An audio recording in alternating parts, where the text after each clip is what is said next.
que le hablara Mancera? A mí 2 veces.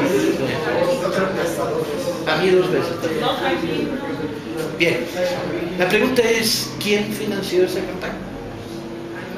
Y la respuesta es, esa campaña fue una campaña de Estado financiada por el gobierno de la Ciudad de México, por instituciones gubernamentales de la Ciudad de México, con trabajadores de dependencias de la Ciudad de México. Bien, ¿con qué derecho moral podemos mirar al PRI y decir cuando usa fondos de Pemex o cuando usa fondos turbulentos del narco o de los gobernadores en una campaña? Hemos perdido todo derecho moral a cuestionar los métodos puercos del proceso electoral. Hemos asistido a unas elecciones de Estado. Entonces, la primera pregunta es si esto es la izquierda que van en chinga a su madre. Pajón. Ya no hay manera de que podamos admitir moralmente este tipo de operaciones. No tengo nada en contra de Mancera, fuera de que me parece bastante hueco, desprovisto de proyecto político, que todas las veces que lo he oído intervenir tiene 2 o 3 lugares comunes que expresa ahí penosamente, ¿no? La seguridad, el orden. Yo soy de izquierda porque viajo en transporte público, ¿no? O me eduqué en escuelas de educación pública, ¿no? Lo cual no está mal, ¿no? Si diera el siguiente paso y dijera, porque yo creo firmemente en la educación pública y hay que defenderla contra la agresión sistemática estatal contra la educación pública, y hay que defender las escuelas públicas contra la política del Bastián Gordillo y los gángsters del sindicato de maestros que han impedido el desarrollo de la democracia, que han frenado el proceso educativo. O sea, si diera un paso más allá, órale, pero no, se queda en el estudio. Más allá de que no tengo nada y que me parece un candidato de una izquierda francamente poco izquierda y blandengue, al margen de esto, lo que cuestiono no es al personaje, lo que cuestiono son los métodos. El proceso de descomposición de la izquierda en este país es un proceso que está llegando a límites insospechables, ¿sí? Ya lo único que falta, ¿sí?, es empezar a encontrar en nuestras filas corruptos de nivel 1 como Montiel, etc. Hasta ahora la oportunidad no se ha presentado, pero si estas cosas siguen así, se van a presentar. Por una razón muy sencilla, compañeros y compañeras. En el momento en que se rompe la moral como material de acción política, no hay derechos. En el momento en que todo es pragmatismo, todo es cuánto me das, cuánto te doy, en el momento en que todo se vuelve una lógica de búsqueda del empleo, la chamba, lo laboral, el poder, y no de los principios, y no del bien común, el proyecto de izquierda se desdibuja al grado más profundo posible. Queda la reserva de Morena, sin duda. Morena hoy es la alternativa nacional donde se reúnen los ciudadanos que no traen boleto, que no quieren ser dueños de nada, ni diputados, ni choferes de diputados, ¿no?, que creen en el cambio. Pero el comportamiento de Morena en estas elecciones deja muchísimo que desear. Muchísimo que desear. Primero, Morena no se expresó en el Distrito Federal. Y cuando Andrés Manuel fue cuestionado y dice, ¿por qué no se expresa Morena en el DF? Y dice, ¿quién debería ser su candidato? ¿No? Así como Morena está promoviendo candidatos a diputados, etcétera, lo cual me parece de todo orden correcto y justo. ¿Por qué en el caso del jefe de gobierno del DF no se expresó? La respuesta de Andrés fue, pues exprésense a nombre individual, lo cual me parece verdaderamente un tremendo pecado. ¿Por qué? Si fuerzas como el gobierno del DF se metían de lleno en la campaña, ¿por qué Morena, que era una fuerza con un nivel de dignidad y de peso político, no pudo expresarse en el caso del nombramiento del jefe de gobierno de la Ciudad de México? Yo creo que Andrés cometió un grave error y probablemente lo vaya a pagar, pero además un grave error no político, porque esos errores se cometen y bueno, todos son susceptibles, sino un error moral. Creo que Andrés se equivocó gravemente en el momento en el que decidió que había que poner por delante su pacto con Ebrard. Yo entiendo bien el pacto de Andrés con Ebrard, lo entiendo claramente. Se trata de ir juntos a la búsqueda de la presidencia, hay que sumar todas las fuerzas posibles, no hay que restar. Ebrard es un sumador de votos. Probablemente no lo sea en el Distrito Federal en el momento en que pierda la maquinaria, pero en lugares donde la alternativa es o la guerra del narco panista, o la llegada de Alí Baba y los 40 ladrones sin Alí Baba, nomás los puros pinches 40 ladrones, peñanietistas, en esos lugares, digamos, Monterrey, Saltillo, la presencia de Ebrard puede ser una presencia jaladora de votos, puesto que presenta una posición de izquierda moderada, más aceptable que Andrés Manuel, que tiene encima el estigma y el fantasma del loco, el que lo quiere cambiar todo. Hay que recordar que en las elecciones pasadas se produjeron fenómenos dignos de ir a la enciclopedia del crimen internacional, como por ejemplo las 50 y tantas intervenciones registradas de curas en púlpito en Jalisco, en Los Altos, grabadas, donde los curas dicen cosas maravillosas, porque además era evidentemente línea del obispo de la zona. Dicen cosas como, por ejemplo, yo oí una de esas grabaciones y no me lo podía creer. Decían, ¿este es el cura? Sí, está hablando desde el púlpito. Decían cosas como, si gana Andrés Manuel, le va a robar sus zapatos a los niños pobres. Yo me imaginaba a Andrés Manuel en los Altos de Jalisco, en Lagos de Moreno, por ahí, tocando la puerta diciendo, en esta casa viven niños pobres. Sí, viven dos, chinguen sus zapatos, por favor. Era delirante, pero ese tipo de material basura se produjo en la campaña desde el púlpito. En lugares como esos, Ebrard puede resultar más neutral y jalar votos. Entiendo, pues, en la lógica de Andrés Manuel, ¿sí?, que proteja su pacto con Ebrard y no lo quiera romper, pero no a costa de darle al Distrito Federal una campaña de Estado, no a costa de perder los principios, no a costa de debilitar notablemente la fuerza de la izquierda en el DF. ¿Quién sabe cuántos vamos a decidir no votar por un candidato que se nos impuso en una campaña de Estado en la Ciudad de México?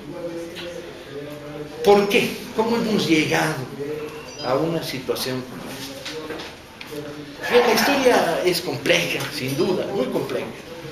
Tiene que ver con varias cosas. Tiene que ver con un proceso de desgaste de la generación militante de los 60, 70, muchos años peleando, muy malas condiciones laborales, empleos de los que te corrieron, casas que se te caen, 3 divorcios, tienes que pagar el mantenimiento de 2 de tus hijos, tienes por ahí regados, ya no te alcanza con el salario, tienes que andar vendiendo la enciclopedia británica en la noche, ya llegó internet, la enciclopedia británica cambió para pura madre, tienes que vender miel de abeja que te manda tu abuelita desde Guanajuato, la penuria económica, y de repente pues eres delegado, auxiliar del delegado, miembro de la asamblea, ayudante y asesor de no sé quién, y hay salarios seguros, hay choferes.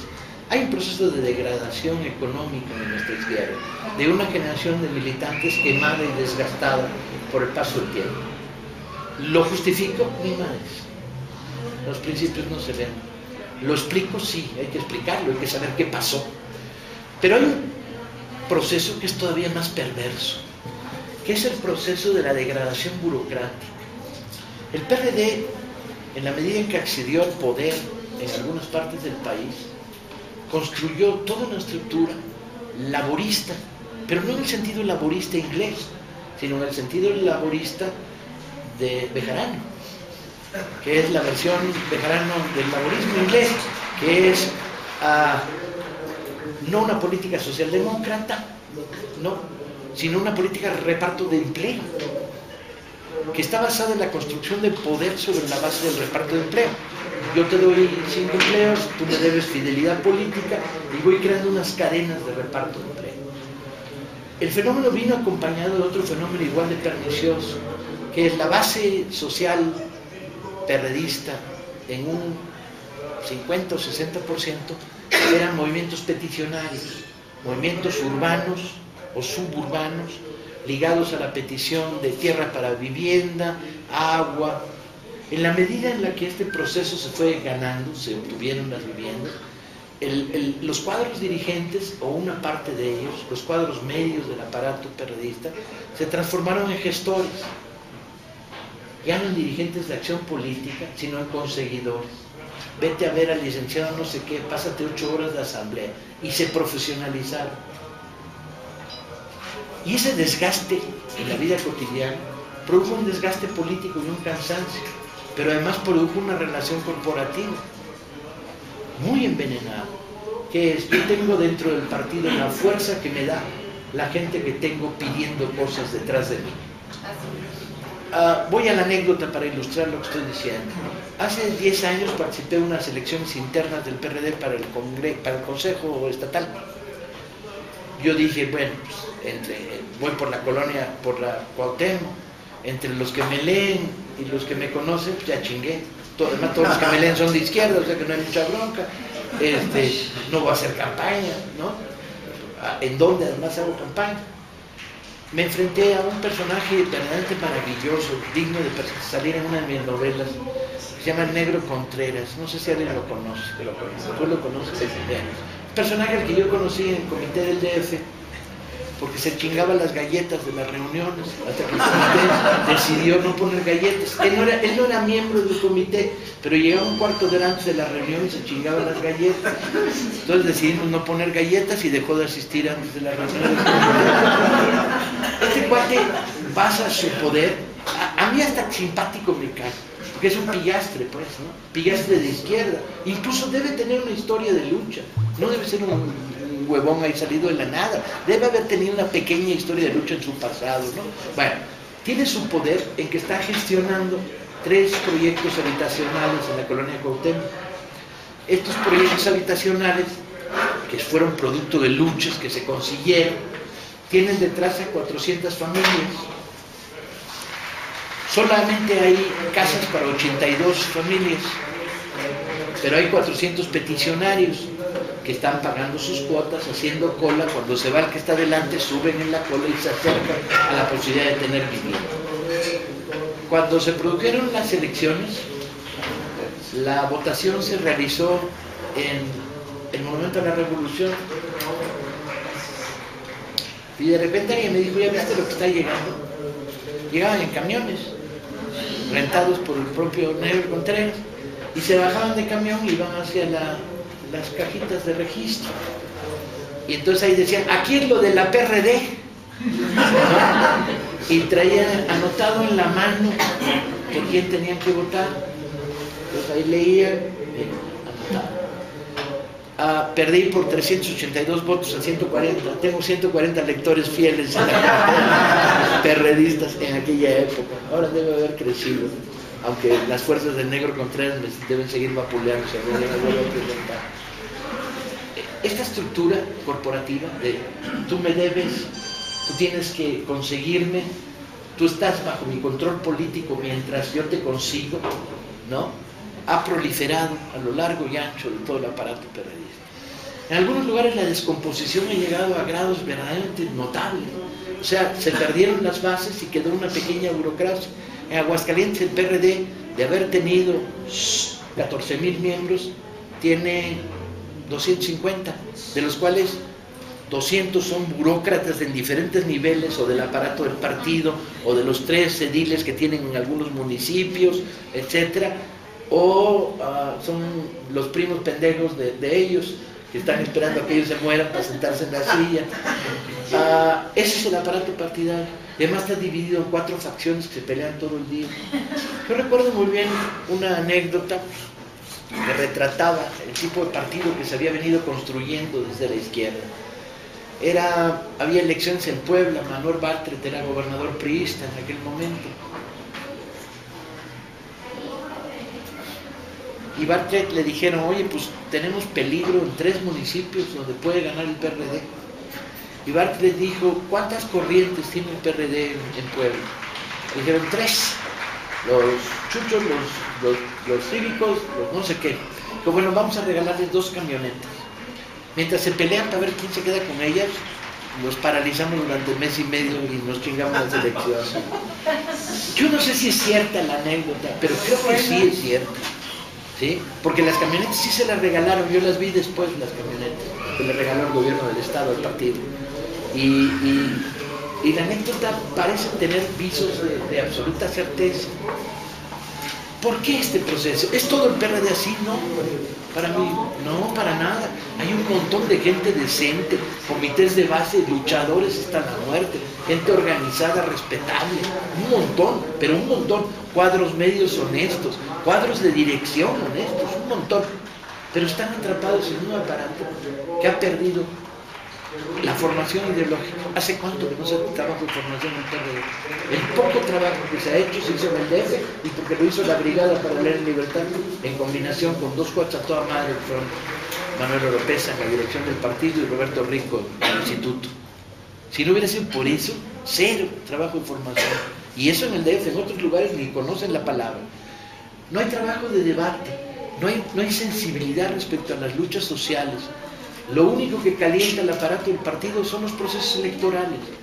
Yo les decía el otro día en una reunión de perredistas, compañeros, no puede ser que ustedes solo se sientan motivados por unas pinches elecciones, cualquiera que sea, da lo mismo. La flor más bella del ejido, ahí tienes a los perredistas con felicidad. Y sin embargo no tengan la sensibilidad frente a cosas serias, como la hambruna en Chihuahua, como el intento descarado de privatizar la educación en este país, como la desaparición de medicinas en el Seguro Social.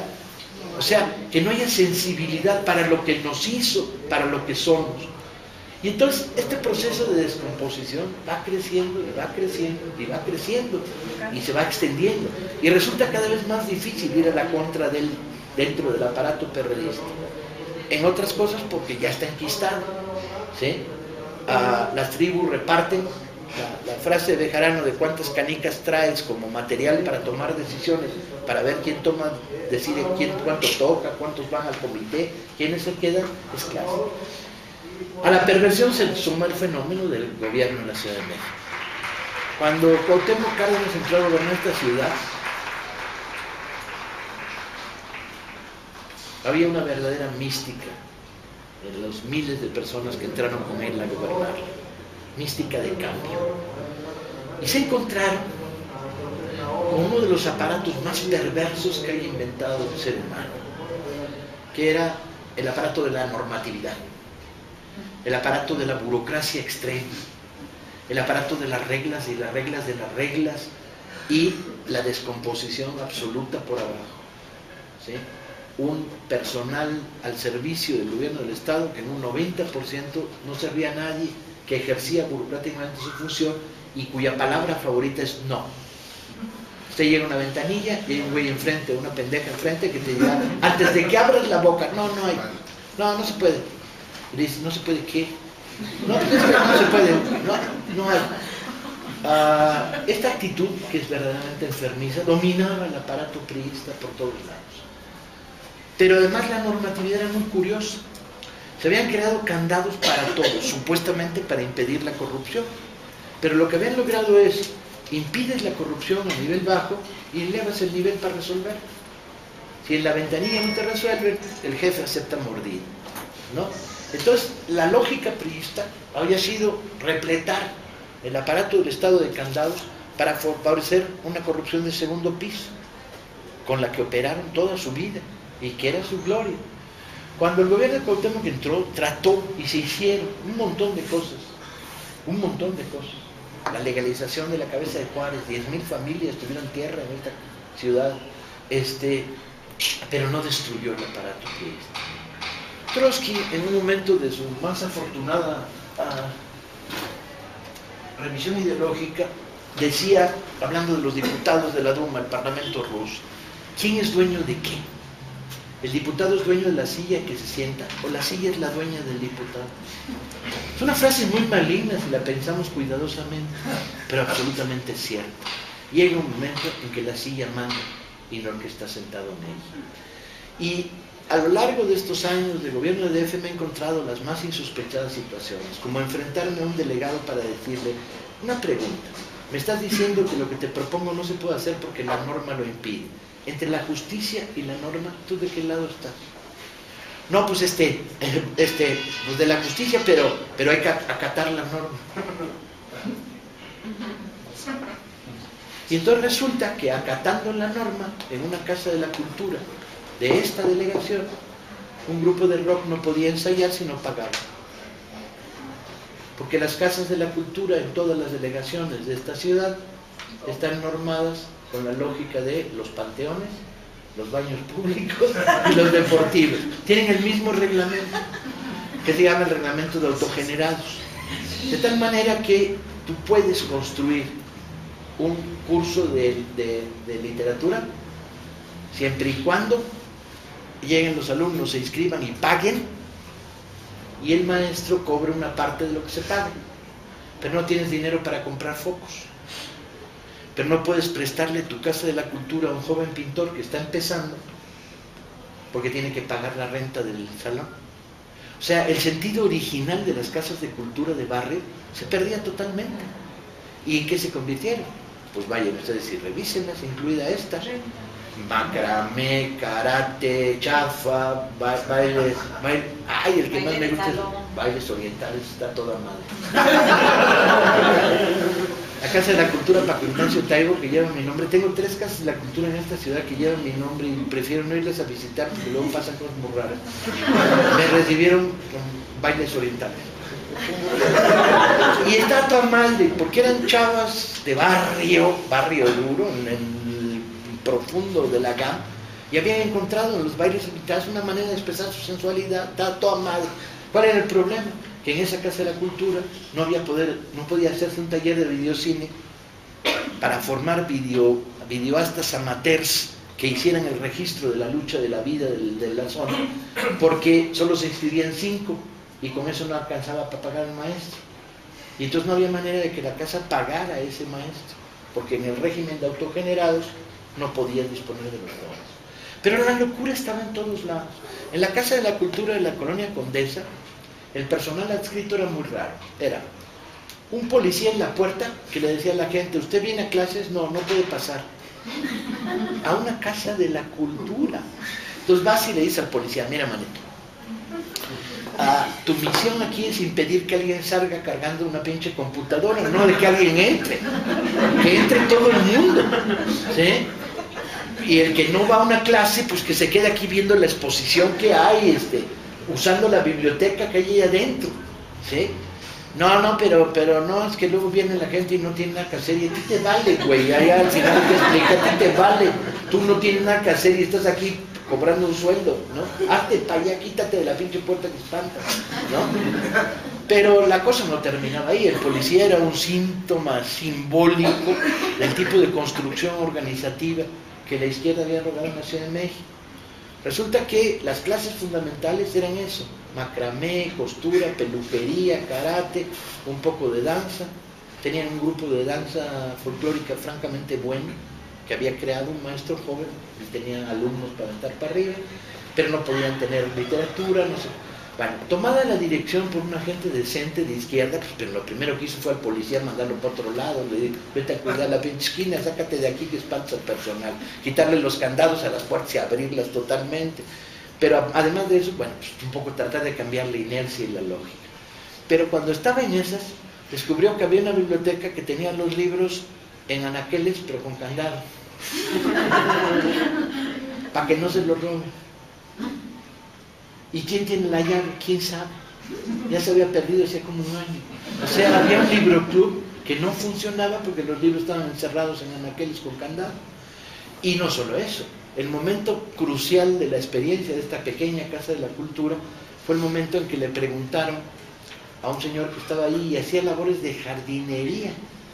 La verdad es que era como raro porque no había mucho jardín, había 8 pinches plantas que estaban secas las 8. La directora de esta Casa de la Cultura le preguntó: oiga, ¿y usted qué hace aquí? Y ella: pues yo soy jardinero. Le dije: ¿para qué queremos un jardinero si no tenemos jardín?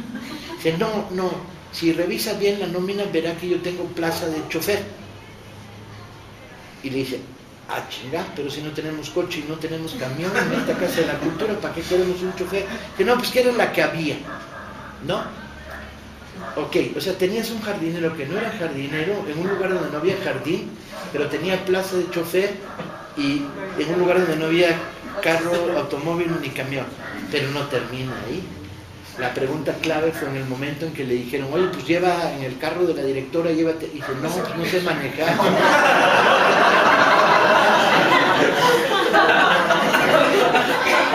¿Cómo había llegado ese cuate? Bien. Yo me hice esta pregunta y motivé a la directora de la Casa de la Cultura para que hiciera un interrogatorio exhaustivo para saber. Hay que saber por qué pasan estas cosas, ¿no? Bien, había llegado ahí porque era primo de un cuate del partido que tenía un amigo, y este cuate estaba sin chamba. Por cierto, muy buena onda el jardinero, que no era jardinero, que era chofer, pero no sabía manejar y no había carro. Buena onda, y a la hora de la verdad lo reciclaron. y lo convirtieron en el que abría la puerta del libro club y rompió el candado y hizo cosas útiles en esa casa de la cultura. Pero esta perversión generalizada estaba multiplicada a lo largo de todo el aparato. Sin una reforma profunda burocrática, la Ciudad de México no se va a transformar. Y tiene que ser profunda. Y tiene que basarse en la confianza en los ciudadanos, no en la norma burocrática. ¿De cuándo acá los ciudadanos engañamos? Pues engañamos cuando nos engañan. Cuando vienen a hacerte la pregunta maligna, ¿usted está casado? Sí. Porque si dices que no, seguro que algún pendejo te va a pedir el acta de matrimonio y va a tardar 3 días en sacarla, ¿no? Los ciudadanos mentimos cuando el poder nos obliga por la vía de la presión burocrática, los trámites innecesarios, ¿sí? Una reforma burocrática, una reforma administrativa, una limpieza del aparato. Y esto nunca lo hizo. Y el fenómeno siguió produciendo perversión. De tal manera que llegaron al poder cada vez más una serie de cuadros políticos de origen desconocido. Vamos a ser elegantes y vamos a llamarlos de origen desconocido. Eso quiere decir que el secretario general del partido en el Distrito Federal actual, el famoso Niño de Oro, de apellido Velázquez, me lo encontré en un acto en el que planteaba el por qué no tenemos edecanes en este acto. Yo le dije, porque los actos de la izquierda se hacen sin edecanes, pendejo. Yo ya no andaba para darle con broma, ¿no? Será mi secretario general del partido que viene un mamón, me va a venir con este pinche rollo, con trajecito, corbata y tono despótico. ¿Quién es tu madre? Y de repente se volteó y dijo, pues deberíamos, porque tiene que tener un nivel, cierta elegancia. Le dije, ¿sabes qué, compadre? Aquí venimos a cuidar contenido, no apariencias. Pareces panistas. Y entonces me surgió la luz. San Pedro en el camino de Damasco. Le digo, pero espérame, ¿tú eres el secretario general del partido? Sí, sí soy. ¿Y de dónde vienes? No entendió la pregunta de dónde vienes, tuve que explicársela 2 veces porque no son de mucho alcance. Digo, políticamente, ¿de dónde vienes? No, pues de la administración pública he estado... No, pero ¿de qué? ¿De qué lucha social? ¿Cuál es tu pasado? ¿Qué te da derecho a ser secretario general de un partido de izquierda? ¿Has estado en alguna huelga? No. ¿Conoces algún movimiento estudiantil de jodida? No. ¿Has participado en alguna toma de tierras? ¿Estuviste con el movimiento? ¿Protestaste? ¿A cuántas manifestaciones han ido en tu vida, hijo de la chingada? Esa pregunta que ya era muy maligna, el güey mientras yo le preguntaba amablemente y empezaban a reunirse periodistas alrededor, él retrocedía. A ninguna. Y si fue alguno no se acordaba de cuál, seguro fue una de los 15 años de su mamá, y pensó que era manifestación porque tenía muchos hijos. Este tipo de cuadros están llegando a la dirección del aparato, ¿sí? Más una pinche rémora de expriistas conversos que dan terror, ¿no? Porque son conversos de barniz, vienen de movimientos peticionarios, manipuladores, con toda la lógica perversa y corrupta. Esto es todo, este es nuestro retrato, suicidémonos. No es nuestro retrato. Esta ciudad por la base es de izquierda. Sorprendentemente, la gran contradicción es que tenemos un partido de izquierda que todos los días es un poco menos de izquierda, que es el PRD, ¿no? Y sin embargo, tenemos una ciudad que todos los días es un poco más de izquierda. He vivido una experiencia a lo largo de estos años verdaderamente apasionante, estos 2 últimos años, con la Brigada Paralela en Libertad, regalando libros en comités de base, dando conferencias, cientos de núcleos organizados como cientos en la Ciudad de México, con propuesta política, con propuesta moral, con principios, con capacidad de discusión, con historia, ¿sí? Donde encuentras exluchadores estudiantiles, trabajadores de largas huelgas, electricistas, compañeros de las grandes tomas de tierras del DF que se defendieron a sangre y fuego contra los granaderos en Iztacalco y en Iztapalapa, compañeros de los movimientos sindicales de los años 70, ¿sí? Enfermeras que vienen de larga, gente de la clase media que ha estado en la lucha continua de principios y de ideas en instituciones, etc. Entonces, mientras la ciudad por abajo va creando un tejido inmenso de clubes, grupos, organizaciones, ¿sí?, de izquierda, tenemos un partido que no representa, cada vez representa menos, ¿no? Primera paradoja, las estructuras de representación. Bueno, Segunda paradoja. Surge Morena. ¿Sí? Morena es la alternativa del gobierno legítimo de López Obrador, es el producto de la respuesta que damos los ciudadanos al fraude, ¿no? Y Morena se articula en torno a una lógica de comités electorales, de comités de vigilancia electoral, que es una lógica muy perversa porque empieza a repetir el viejo fenómeno del PRD. De repente surgen dos fenómenos en Morena que le mejoran notablemente su calidad. El surgimiento por todos lados de círculos de estudio, círculos de debate y discusión como este, y las brigadas que empiezan a operar en la lucha contra lo de Pemex, etc. O sea, Morena toma una participación activa, organizativa y formativa, y de discusión, y de libertad de pensamiento, y de volver a recuperar las raíces de la izquierda. Totalmente sí, pero ¿y su articulación? ¿Cómo está Morena organizada? Bien, Morena está organizada de arriba hacia abajo. López Obrador encarga a un grupo de compañeros que se encarguen de la promoción y organización de Morena en el DF, etcétera, etcétera, y estos compañeros bajan y articulan de base. Pero tenemos una representación, tenemos manera de expresar nuestros puntos de vista, nuestras opiniones, ¿cómo lo vemos? No. Y esta es la gran debilidad de Morena. La gran debilidad es que somos una estructura piramidal cuya única función real es ganar las elecciones del año que viene. ¿Del año que viene?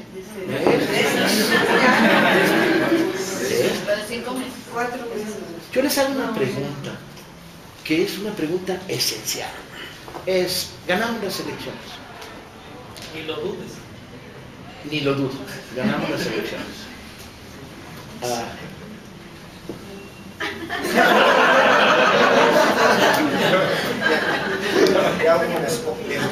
Ganamos las elecciones.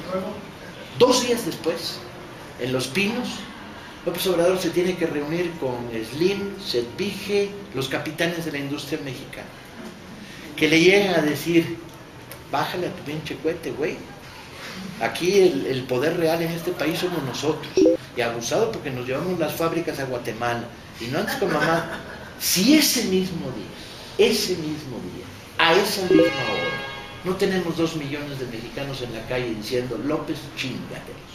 Y si te quieren llevar las fábricas, expropialas.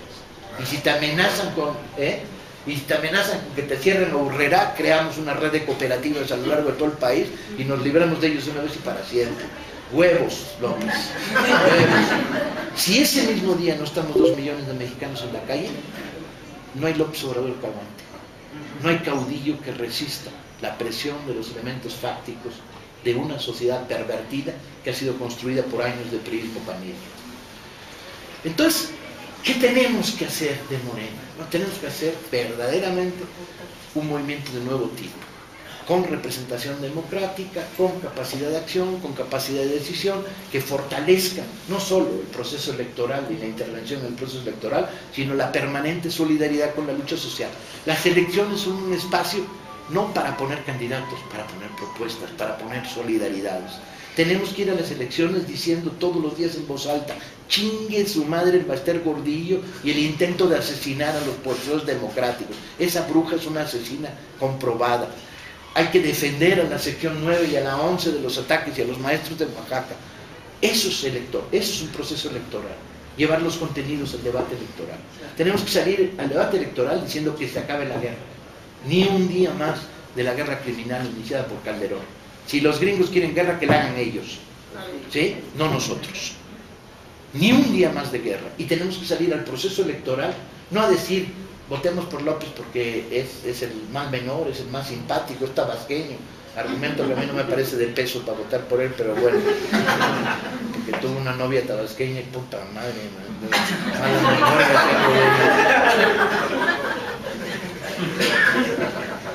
sino contenidos.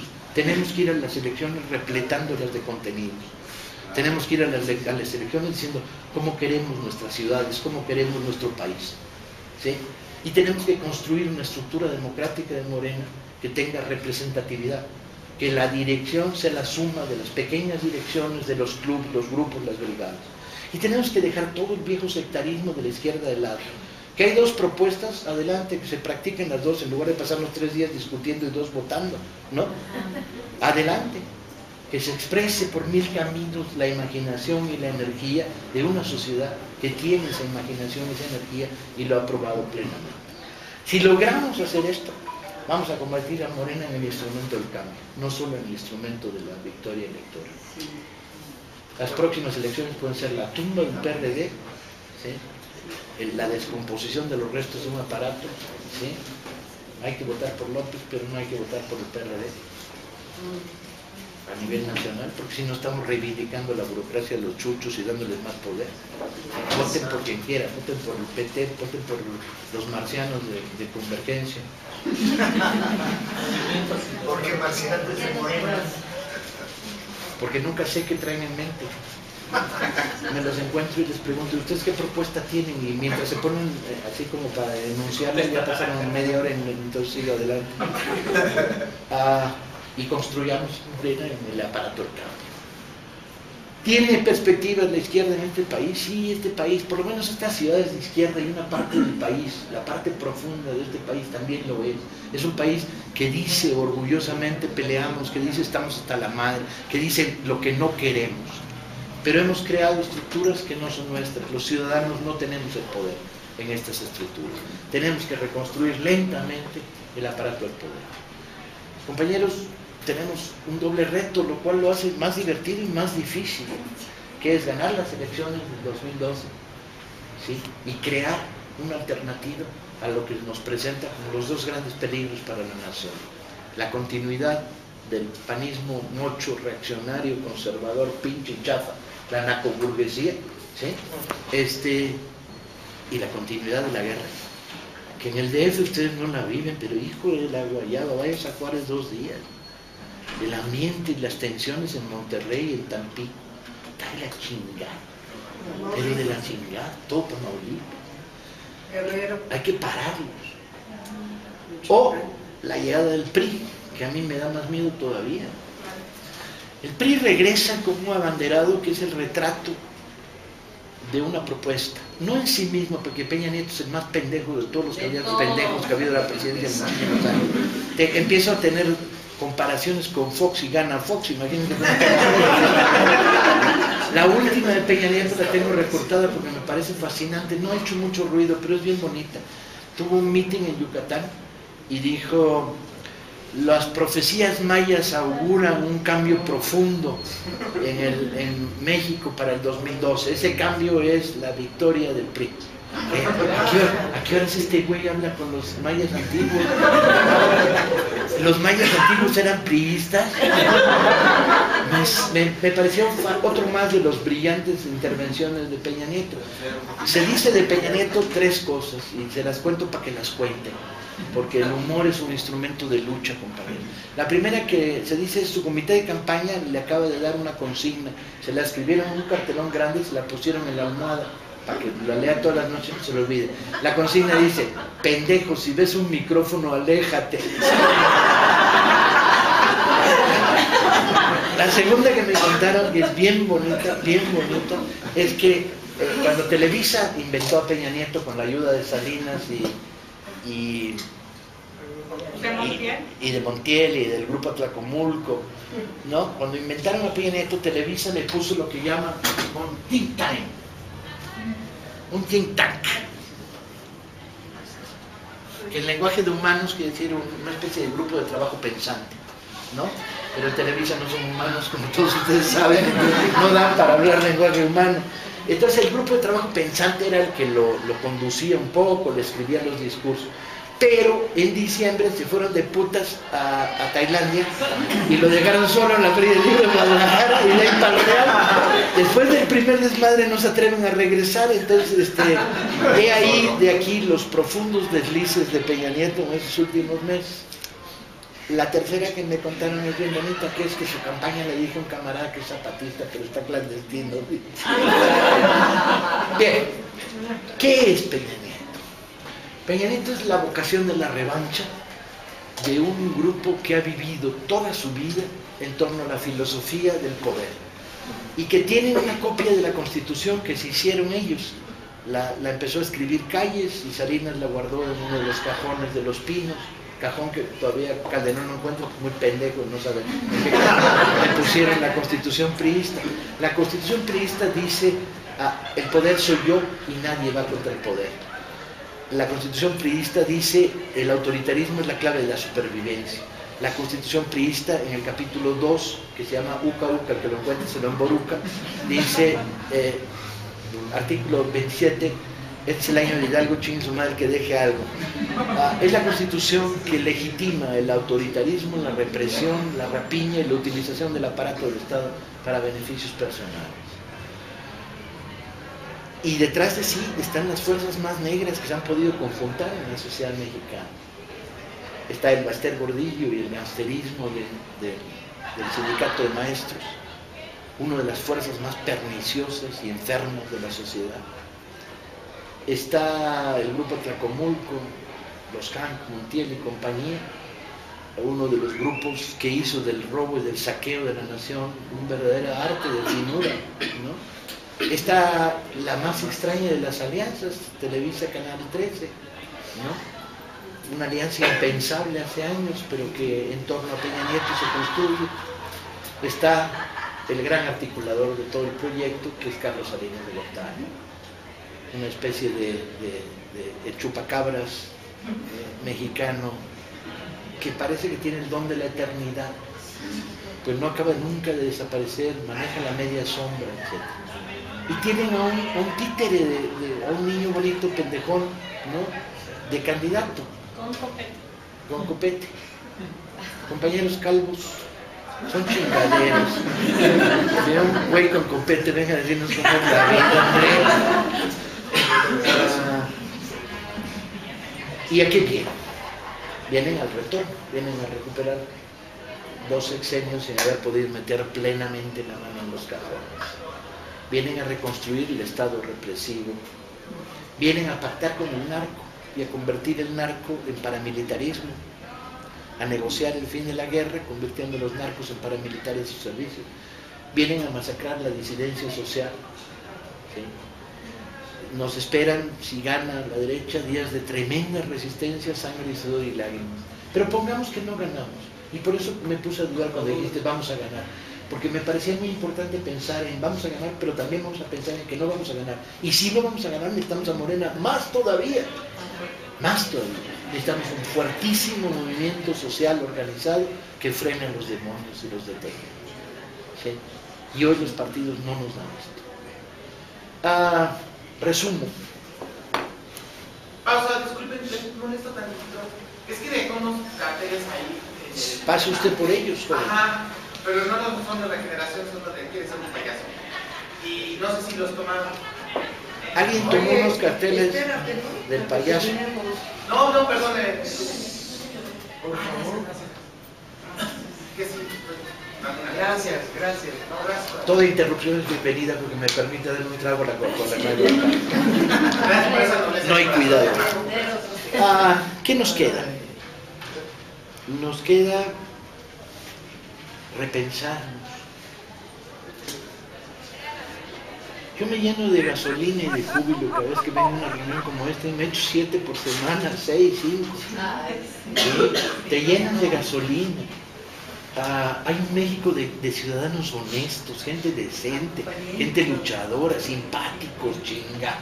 En un país degradado, pervertido, repleto de mentirosos, de asesinos, de corruptos.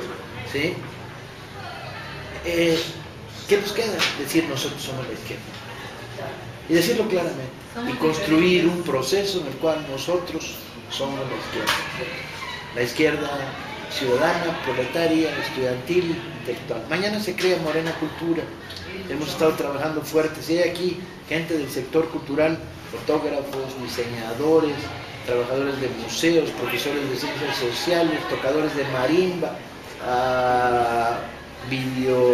videoastas, hackers. Bienvenidos, el espacio es Morena Cultura.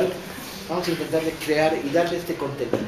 Y vamos a decir cosas mañana, vamos a decir, no somos incondicionales del Obrador, somos incondicionales del cambio, somos incondicionales de México, somos incondicionales del cambio profundo. Y López va a tener que aprender a escuchar, no solo halagos y aplausos, y que lo queremos mucho y queremos que sea presidente. No, va a tener que aprender a escuchar críticas y opiniones. Va a tener que aprender a que solo creando un espacio democrático se construye el retrato de la democracia nacional es el retrato de la izquierda que llega al poder. Si no somos capaces de construir una izquierda democrática, no seremos jamás capaces de construir un país democrático. ¿Sí? Y al mismo tiempo poner en marcha la enorme fuerza de un sector como Buena Cultura, que mañana pondremos a disposición de todos los grupos, los clubs, para hacer cómics, dibujos, folletos, volantes, mantas, pancartas, pinturas, videomaterial. Así como el surgimiento de Morena Jóvenes me parece muy esperanzador también, como un fenómeno que está creciendo a una velocidad insospechada, Morena Jóvenes, ¿no?, en todo el país. ¿Es promisorio el futuro de la izquierda? Compañeros, el que habla con la verdad no tiene miedo a morderse la lengua. No, no es promisorio, nos esperan años culerísimos, nos esperan años duros, incluso en la victoria nos esperan años durísimos. Pero ¿quién quiso? Cuando se aproximó, cuando se convirtió en un ciudadano de izquierda, ¿quién dijo, vengo aquí porque aquí todo es facilito, regalan los patines y te prestan a la maestra? No hay tal. Cuando decides sumarte a una propuesta de la izquierda en tu vida, decides que es para siempre y que estarás siempre en una posición crítica, que no le escupirás a los niños, que acompañarás a las viejitas a cruzar la calle, que tomarás el partido de los pobres siempre, ¿sí?, que te pondrás del lado de la justicia contra la injusticia, que protestarás, que no te callarás, que perderás una y otra vez tu empleo por reclamar los derechos. Pero es el camino que nos permitirá, cuando cumplamos todos 100 años, mirarnos al espejo y decir, somos orgullosamente mexicanos de izquierda. Muchas gracias.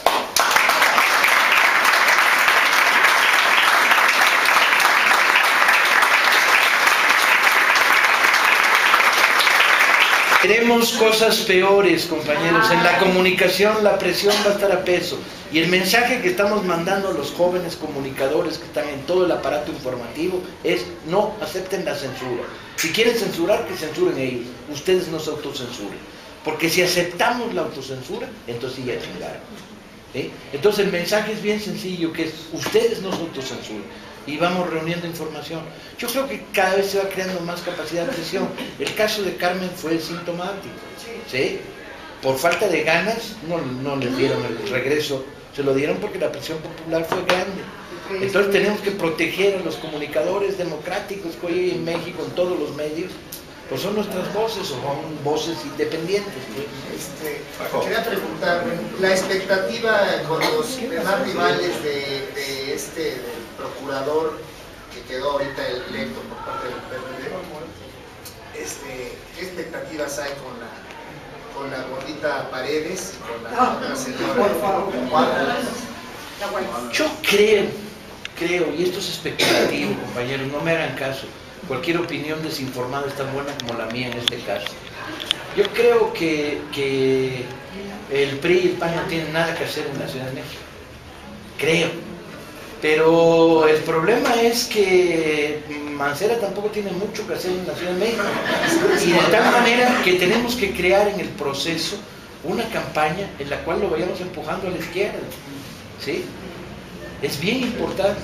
Tenemos que decir, los mercados no pueden ser sujetos de políticas de Estado.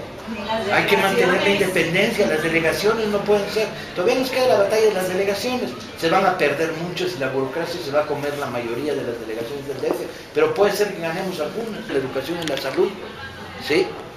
Pero también la fórmula es un programa de lucha. Resistiremos y confrontaremos los intentos de desnacionalización. En ese sentido, lo bueno de formular un programa de gobierno es que estás formulando un programa de lucha que se convierte en un programa de propuestas para hacer desde el gobierno, pero también es un programa de propuestas para resistir la contracción de cualquier gobierno. Hay que echarle un ojo a los 50 puntos. ¿Ya los leyeron y ya los discutieron? No está mal el documento. A mí me parece que tiene un montón de carencias. Ahora en el sector cultura una de las cosas que vamos a hacer es formular un programa completo de cultura. Que se vuelva un programa de propuestas, pero también se vuelva un programa de lucha. Y no tiene usted dudas, compañero, está en lo cierto. Eso de empezar diciendo, tengo una duda, pues no había ninguna duda. Es absolutamente justo lo que usted dice. Le doy mis argumentos con los que discuto con los taxistas. Hasta ahora he ganado 7 y perdido 1. Mis argumentos son muy sencillos. En lugar de ir a la pro, voy a la contra. O sea, ahora López Obrador es un pendejo. López Obrador está loco. López Obrador vale para pura madre. Pero hubiera despedido 40,000 electricistas López Obrador si se le hubiera reconocido su triunfo electoral. No, jamás lo hubiera hecho, ¿verdad? Hubiera permitido que en este país se fabricaron en los últimos 4 años unos 200 millonarios con negocios fraudulentos vinculados a compañías españolas, etcétera. Pues algunos se le hubieran escapado, pero la mitad se les hubiera rechingado. ¿Hubiera López Obrador permitido que el presupuesto de educación hubiera disminuido en la práctica porcentual? No, a tanto no llegaba. O sea, puede ser muy pendejo, pero así de maligno no era. ¿Hubiera permitido López Obrador que el abasto de medicinas en el Seguro Social y en el ISSSTE hubiera creado una desaparición, fomentando que la gente se vaya hacia la medicina privada? No, López no hubiera hecho eso, ¿verdad? No, a tanto no llegaba. Total que después de 10 pinches minutos, o se declaran derrotados o se declaran rendidos. Compañeros, esta es una batalla que tenemos que ganar en muchos frentes. Pero como bien yo recuerdo el 68, la consigna que un día se dio en la Asamblea de Ciencias Políticas donde yo estudiaba, que es, si no puedes convencer a tu papá y a tu mamá, ¿cómo chingados vas a convencer al resto del pueblo de México? ¿Sí? Hay que irnos al debate de ideas. ¿Sí? Hay que discutir en la calle, hay que discutir en la oficina, hay que discutir y hay que decir, López Obrador podrá hacer todo lo que les dé la gana, pero es la mejor opción en estos momentos para este país. Y además, de postre, ¿sí? Por si eso te parece poco, ese hombre ya ganó unas elecciones y se las robaron. Y el que se atreva a decir que no se robaron las elecciones, a ese sí lo masacramos. Porque hay argumentos sobrados. Como gobernador también. Eso, ¿no? Entonces, vayamos por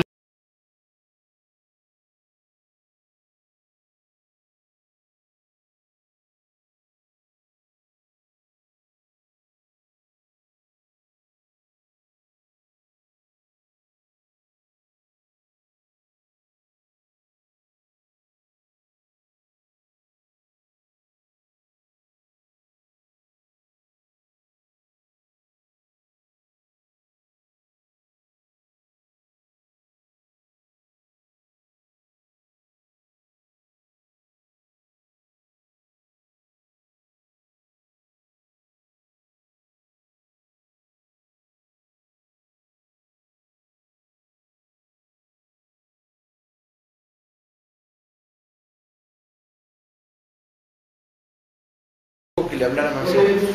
A mí no, A mí